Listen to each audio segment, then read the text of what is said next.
할렐루야 성도님 여러분 반갑습니다. 유튜브 성도님들도 반갑습니다. 오늘 하나님께서 주신 말씀은 열왕기상 17장 9절에서 16절까지입니다. 열왕기상 17장 9절에서 16절까지 말씀을 제가 봉독하겠습니다. 너는 일어나 시돈에 속한 사르밧으로 가서 거기 머물러 내가 그곳 과부에게 명령하여 네게 음식을 주게 하였느니라. 그가 일어나 사르밧으로 가서 성문에 이를 때에 한 과부가 그곳에서 나뭇가지를 줍는지라. 이에 불러 이르되 청하건대 그릇에 물을 조금 가져다가 내게 마시게 하라. 그가 가지러 갈 때에 엘리야가 그를 불러 이르되 청하건대 내 손에 떡 한 조각을 내게로 가져오라. 그가 이르되 당신의 하나님 여호와께서 살아계심을 두고 맹세하노니 나는 떡이 없고 다만 통에 가루 한 움큼과 병에 기름 조금뿐이라. 내가 나뭇가지를 둘을 주어다가 나와 내 아들을 위하여 음식을 만들어 먹고 그 후에는 죽으리라. 엘리야가 그에게 이르되 두려워하지 말고 가서 내 말대로 하려니와 먼저 그것으로 나를 위하여 작은 떡 한 개를 만들어 내게로 가져오고 그 후에 너와 내 아들을 위하여 만들라. 이스라엘의 하나님 여호와의 말씀이 나 여호와가 비를 지면에 내리는 날까지 그 통에 가루가 떨어지지 아니하고 그 병에 기름이 없어지지 아니하리라 하셨느니라. 그가 가서 엘리야의 말대로 하였더니 그와 엘리야와 그의 식구가 여러 날 먹었으나 여호와께서 엘리야를 통하여 하신 말씀같이 통에 가루가 떨어지지 아니하고 병에 기름이 없어지지 아니하니라. 아멘. 예수를 믿지 않는 사람들 중에는 부유한 사람들이 많습니다. 이들이 부자로 살 수 있는 이유는 하나님께서 각자의 능력대로 돈을 벌도록 버려두었기 때문입니다. 심지어 불법이나 편법으로 돈을 벌어도 간섭하지 않기 때문입니다. 반면에 예수를 믿는 사람들 중에는 부자가 많지 않습니다. 그 이유는 하나님께서 물질에 간섭을 하기 때문입니다. 예수를 믿는 사람은 자신이 돈을 버는 것이 아니라 하나님이 돈을 주시는 것입니다. 그러므로 믿는 자들의 소득의 크기는 하나님이 정한 것이에요. 나의 사업 수완이나 돈 버는 실력과는 무관합니다. 이것이 믿는 자들이 자신의 소득과 관련하여 가져야 하는 가장 기본적인 믿음입니다. 이러한 믿음이 확고하면 경제적으로 어렵다고 여기는 크리스천들은 그 생각이 바뀌고 경제적 고통이 더 이상 고통으로 느껴지지 않게 됩니다. 소득이 적어도 굶지 않게 하시는 하나님께 감사하게 됩니다. 하나님이 믿는 자들의 물질에 간섭을 하는 이유는 사랑하기 때문이에요. 구원하기 위한 것입니다. 하나님은 부자가 천국에 들어가는 것이 매우 어렵다고 말씀합니다. 하나님의 말씀대로 살면 먹고 입는 것을 책임지신다는 말씀도 하였습니다. 마태복음 19장 23절과 마태복음 6장 33절을 보겠습니다. 예수께서 제자들에게 이르시되 내가 진실로 너희에게 이르노니 부자는 천국에 들어가기가 어려우니라. 아멘. 그런즉 너희는 먼저 그의 나라와 그의 의를 구하라. 그리하면 이 모든 것을 너희에게 더하시리라. 아멘. 하나님께서 이 두 가지 말씀에 근거하여 믿는 자들에게 물질에 대한 학습을 시킵니다. 이 학습의 목표는 굶지 않게 하되 부자도 되지 못하게 하는 것입니다. 그래서 주신 두 가지 말씀이 있어요. 하나는 가진 것으로 만족하라는 말씀이고 다른 하나는 부하려고 하면 망한다는 말씀입니다. 디모데전서 6장 9절을 보겠습니다. 부하려 하는 자들은 시험과 올무와 여러 가지 어리석고 해로운 욕심에 떨어지나니 곧 사람으로 파멸과 멸망에 빠지게 하는 것이라. 아멘. 부하려고 하면 시험에 들어 망하게 되는 것은 우리가 눈으로 목격하는 진리입니다. 세상 범죄의 대부분이 돈 때문이고 법정 송사의 대부분도 돈 문제라는 사실에서 확인할 수가 있습니다. 디모데전서 6장 8절을 보겠습니다. 우리가 먹을 것과 입을 것이 있음즉 족한 줄로 알 것이니라. 아멘. 이 말씀은 굶거나 헐벗지 않는다면 수입이 더 많으면 좋겠다라는 생각을 하지 말라는 것입니다. 있는 것으로 만족하며 살라는 것이에요. 하나님이 보시기에 합당한 대로 물질을 주었다는 뜻입니다. 하나님은 공산주의가 아닙니다. 모든 사람에게 같은 양으로 주시지 않아요. 많이 받는 사람이 있고 적게 받는 사람이 있습니다. 하나님을 믿는 각 사람에게 하나님이 보시기에 합당한 분량대로 물질을 공급하시는 것입니다. 많이 주신 자도 남지 않고 조금 주신 자도 부족하지 않게 하십니다. 광야에서 이스라엘 백성에게 만나와 메추리를 공급하실 때 이러한 교훈을 주었죠. 출애굽기 16장 18절을 보겠습니다. 오멜로 되어 본즉 많이 거둔 자도 남음이 없고 적게 거둔 자도 부족함이 없이 각 사람은 먹을 만큼만 거두었더라. 아멘. 하나님께서 믿는 자들에게 이처럼 부족하지 않게 물질을 공급하지만 때때로 부족한 상황을 만들기도 합니다. 그 이유 중에 하나는 물질에 대한 훈련을 시키기 위한 것이에요. 빵을 살 수 없는 형편이 되게 하여 사람을 의지하는지 하나님을 의지하는지 시험하십니다. 돈을 빌리면 시험에 통과하지 못하고 굶으면서 기도하면 시험에 통과한 것입니다. 집 월세를 못 낼 때에 돈을 빌리면 시험에 떨어지는 것이고 싼 월세집으로 이사를 하면 시험에 통과한 것입니다. 빚을 갚기 어려워 다시 융자를 하면 시험을 통과하지 못한 것이고 집을 팔아 빚을 갚으면 시험을 통과한 것입니다. 사랑의 빚 외에는 아무 빚도 지지 않아야 합니다. 로마서 13장 8절을 보겠습니다. 피차 사랑의 빚 외에는 아무에게든지 아무 빚도 지지 말라. 남을 사랑하는 자는 율법을 다 이루었느니라. 아멘. 이 구절은 사랑을 강조하기 위하여 하신 말씀이지만 빚을 지지 말라는 교훈도 있습니다. 남에게 빚을 지는 것은 물질을 하나님께 의지하지 않고 사람에게 의지하는 것으로 하나님이 기뻐하지 않는 일입니다. 믿는 자는 재정적인 어려움을 통해서 물질에 대한 훈련을 받습니다. 이런 훈련과 시험을 거치면서 부유하려는 욕심도 없어지고 자족하며 살게 됩니다. 하나님의 뜻대로 돈을 사용하게 됩니다. 바울은 부족할 때와 부유할 때 사는 모든 비결을 배웠다고 했습니다. 빌립보서 4장 12절을 보겠습니다. 나는 비천에 처할 줄도 알고 풍부에 처할 줄도 알고 모든 일에 곧 배부름과 배고픔과 풍부와 궁핍에도 처할 줄 아는 일체의 비결을 배웠노라. 아멘. 믿는 자들도 부족할 때와 풍족할 때가 있습니다. 그럴 때 지혜롭게 대처하는 비결은 간단합니다. 부족하면 전략하고 풍부하면 조금 더 넉넉하게 쓰고 가난한 자를 도우면 됩니다.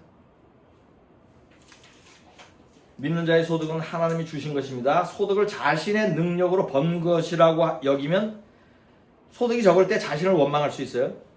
스스로를 책망할 수 있습니다. 결핍을 느끼게 됩니다. 이러한 상태가 지속되면 그것이 쓴뿌리가 됩니다. 그러나 적은 소득이라도 하나님께서 주신 것으로 감사하고 만족하면 결핍도 느끼지 않습니다. 마음이 평안합니다. 나보다 형편이 더 어려운 자를 도우려는 믿음도 생깁니다. 더 많은 감사의 제사를 하나님께 올려드립니다. 믿는 사람들이 결핍을 느끼는 것은 실제로 물질이 부족한 것이 아닙니다. 단지 그렇게 느끼고 생각하는 것입니다. 이것은 믿음의 문제입니다. 그러니 믿는 자들은 믿음만 바꾸면 결핍으로 인한 근심과 쓴뿌리는 자동으로 제거됩니다. 세상 사람들이 가난하다고 생각하는 것과 성경이 정의하는 가난에는 큰 차이가 있습니다. 한국에 사는 사람들이나 미국에 사는 사람들은 스스로 가난하다고 말을 할 때 그것은 상대적 빈곤감입니다. 욕심을 채우지 못하여 느끼는 결핍이에요.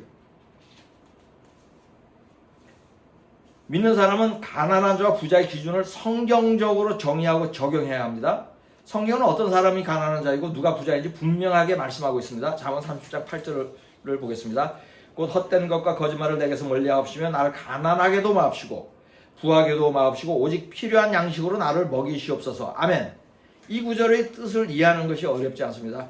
필요한 양식이 있으면 가난한 자가 아니고 필요한 양식이 부족하면 가난한 자예요. 거처할 것이 있고 식량이 있고 겨울 외투가 있으면 가난한 자가 아닙니다. 이러한 것들 외에 더 있으면 부자입니다. 현실의 삶에 적용하면 비싸지 않은 월세집에서 소박하게 살면 부자도 아니고 가난한 자도 아닙니다. 성경은 이렇게 살라고 말씀합니다. 한국이나 미국에는 굶는 사람은 없습니다. 성경이 말씀하는 가난한 자는 아프리카나 남미 같은 제3세계 국민들 중에 많이 있습니다. 저는 이러한 사람을 과테말라의 빈궁한 도시 순일에서 많이 보았습니다. 그렇다면 한국이나 미국에서 예수를 믿으며 결핍을 느끼며 생활하는 사람들은 그 마음과 믿음에 문제가 있는 것입니다. 부족한 것이 없는데 부족하다고 믿는 것이에요. 이것은 믿음의 문제입니다. 믿는 사람이 재정적인 문제로 어려움을 겪는 이유 중에 하나는 하나님의 물질에 대한 훈련을 시키기 때문이라고 조금 전에 말씀을 드렸죠. 돈이 부족할 때 어떻게 반응하는지 보기 위하여서 일시적으로 부족하게 합니다. 이러한 이유 외에도 믿는 사람이 재정적으로 어려움을 겪는 경우가 있습니다. 그것은 하나님께서 물질을 부유하게 주었음에도 하나님의 뜻대로 물질을 사용하지 않을 때입니다. 성경 말씀대로 돈을 사용하지 않으면 부족하게 돼요. 더 정확하게 설명하면 실제로는 부족하지 않게 주었는데 하나님께서 부족한 상황으로 만드는 것이에요. 이게 무슨 뜻이냐면 갑자기 돈이 많이 들어가는 사고를 당하는 경우가 있죠. 또 속아서 돈을 잃는 경우도 있습니다. 이것이 그것에 해당하는 경우예요. 믿는 사람은 이러한 사건이 있을 때 물질을 온전히 성경 말씀대로 사용하고 있는지 먼저 살펴야 합니다. 하나님은 자신이 사랑하는 사람에게 돈에 대하여 철저히 훈련을 시킨다는 사실을 깨달아야 합니다. 돈에 대한 훈련이 믿음의 훈련 중에 반 이상이다라고 여겨도 과언이 아닙니다. 하나님께서 훈련을 시킬 때에 그 훈련 방법 중에 하나가 재물을 잃게 하는 것이에요. 믿는 자는 잃을 만한 큰 재산이 없어야 합니다. 구제하고 하나님 기뻐하는 일에 모두 바쳐야 마땅한 것이에요. 이 일을 스스로 하지 않을 때 하나님이 행하는 일이 강제로 재산을 몰수하는 거예요.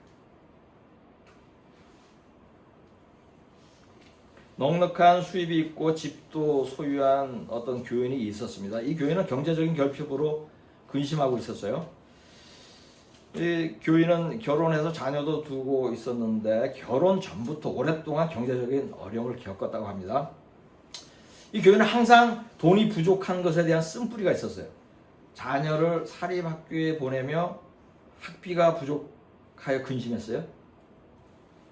외제차를 타고 다니며 수리비가 너무 비싸게 나와서 돈이 부족하다고 말합니다. 철마다 옷을 사입으며 자녀들에게 치킨도 마음대로 못 사주어 자녀들이 불평을 한다는 말을 했습니다.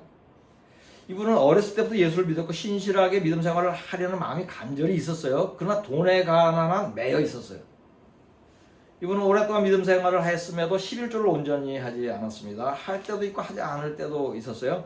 그 이유는 지출해야 할 돈이 부족하였기 때문인 것으로 짐작이 돼요.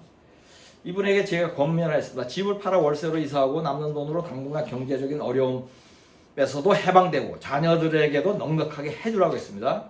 그래야면 엄마도 자녀도 결핍으로부터 인한 쓴뿌리를 치유할 수 있을 것으로 판단을 하였기 때문에요. 또한 집을 팔아서 가난한 자를 도우라는 가르침도 했어요. 그렇게 하고 싶다고 했습니다. 그래서 이분은 집을 부동산에 내놓았습니다. 그러나 집이 1년 넘게 팔리지 않았습니다. 하나님께서 집을 팔아 가난한 자를 도우려고 하는 사람의 집이 팔리지 않게 하실 리 없습니다. 하나님은 마음의 중심을 보십니다. 이분은 마음의 월세 집으로 이사가는 것보다 그 집에서 계속 살고 싶은 마음이 컸던 것입니다. 그래야 하나님께서 집이 팔리지 않게 버려둔 것입니다. 그러는 동안 이분은 지속적으로 돈이 부족하였습니다. 이분이 물질과 관련해서 잘못된 것이 세 가지입니다. 첫째, 수입과 지출에 대한 예산 개념이 없다. 둘째, 마음에 허영심이 있다. 셋째, 11조를 하지 않았다. 이것이 그분의 세 가지 문제였어요. 제가 영적인 통찰적으로 보건대. 이분의 잘못된 믿음 생활 중에 가장 큰 것은 이 중에서도 11조를 온전히 하지 않은 것입니다. 성경은 11조를 하지 않는 것을 하나님의 것을 도둑질한 것이라고 하고 그러한 자는 저주를 받는다고 말씀합니다. 말라기 3장 8절에서 10절까지를 보겠습니다. 사람이 어찌 하나님의 것을 도둑질하겠느냐? 그러나 너희는 나의 것을 도둑질하고도 말하기를 우리가 어떻게 주의 것을 도둑질하였나이까 하는도다. 이는 곧 11조와 봉헌물이라. 너희 곧 온 나라가 나의 것을 도둑질하였으므로 너희가 저주를 받았느니라. 만군의 여호와가 이르노라. 너희의 온전한 11조를 창고에 들여 나의 집에 양식이 있게 하고 그것으로 나를 시험하여 내가 하늘문을 열고 너희에게 복을 쌓을 것이 없도록 붙지 아니하나 보라. 아멘. 이분의 믿음에 비추어 보면 재정이 어려운 상태에서 11조를 거의 하지 않은 것으로 보입니다. 이분이 오랫동안 돈이 부족하다고 느끼며 근심한 것은 11조와 헌금을 온전히 하지 않은 대가라고 할 수 있습니다. 이분의 다른 한 가지 허물은 마음에 탐심이 있는 것이죠. 돈이 부족한데 비싼 차를 타는 것이요. 자녀들을 교회의 대안학교에 비싼 학비를 내면서 다니게 한 것입니다. 그 외에도 꼭 필요하지 않은 것에 지출을 했을 개연성이 있습니다. 이분은 집을 팔았으면 11조를 온전하게 드리고 가난한 자도 구제하면서 궁핍에 대한 쓴뿌리도 해결하고 자녀들도 결핍에서 벗어날 수 있었는데 집을 팔지 않았습니다. 이분의 결핍에 대한 쓴뿌리는 돈의 사용과 헌금에 대한 회개를 하고 열매를 맺어야 해결됩니다. 성경이 물질에 대하여 가르치는 것은 매우 단순합니다. 첫째, 하나님께 11조와 헌금을 바친다. 11조는 수입의 10분의 1을 정확하게 해야 합니다. 헌금은 형편과 믿음을 따라 인색하지 않게 기쁨으로 드리면 됩니다. 이것은 자신이 먹고 입는 것보다 우선적으로 바치는 것입니다. 둘째, 자신이 먹고 입는 데 사용한다. 검소하고 소박하게 살되 형편에 따라 너무 옹색하지도 않고 너무 과하지도 않게 살면 됩니다. 셋째, 남는 것은 가난한 자에게 준다. 물질에 대한 성경의 가르침이 이처럼 단순함에도 많은 믿는 자들이 이대로 행하지 못하고 있습니다. 그리하여 돈 걱정을 합니다. 돈이 부족하다고 구제하지 않습니다. 11조를 하지 않습니다. 믿는 사람은 저축하지 않고 모두 구제하여도 부족한 것이 없습니다. 왜냐하면 하나님께서 물질을 말씀대로 사용하는 것을 기쁘게 보시고 계속 공급하시기 때문입니다. 또한 성경은 구제한 사람은 자신이 어려울 때에 구제를 받게 된다고 말씀합니다. 고린도서 8장 14절을 보겠습니다. 이제 너희의 넉넉한 것으로 그들의 부족한 것을 보충하면 후에 그들의 넉넉한 것으로 너희의 부족한 것을 보충하여 균등하게 하려 함이라. 아멘. 이 말씀에는 구제하지 않는 사람은 자신의 형편이 어려울 때에 구제받지 못한다는 의미가 있습니다. 미래를 위하여 저축하는 것은 마치 흐르는 강물을 막아서 보관하려는 것처럼 어리석은 것입니다. 강물이 흐르는 것이 중단될까봐 염려해서 강을 막아서 물을 보관하려는 어리석은 사람은 없습니다. 돈도 마찬가지입니다. 하나님께서 계속 공급하는 것을 모르고 돈을 쌓아두는 사람은 강물을 막아서 보관하려는 사람처럼 어리석은 것입니다. 성경은 실제로 저축하는 사람을 어리석은 사람이라고 말씀합니다. 누가복음 12장 19절에서 21절까지를 보겠습니다. 또 내가 내 영혼에게 이르되 영혼아 여러 해 쓸 물건을 많이 쌓아두었으니 평안히 쉬고 먹고 마시고 즐거워하자 하리라 하되 하나님은 이르시되 어리석은 자여 오늘 밤에 내 영혼을 도로 찾으리니 그러면 내 준비한 것이 누구의 것이 되겠느냐 하셨으니 자기를 위하여 재물을 쌓아두고 하나님께 대하여 부유하지 못한 자가 이와 같으니라. 아멘. 성경에는 행한 대로 갚는다는 말씀이 있습니다. 이것은 행한 것과 동일하게 상과 벌을 내린다는 의미입니다. 그러므로 11조로 도둑질하는 사람은 자신의 재물이 도둑맞을 수 있어요. 예상하지 않은 그런 재산의 손실이나 지출이 발생하죠. 네, 그런 의미의 말씀입니다. 재물이 없음에도 하나님에게 부유한 자는 후에 부유하게 되는 복을 받을 수 있습니다. 본문 말씀이 그것을 증거하고 있습니다.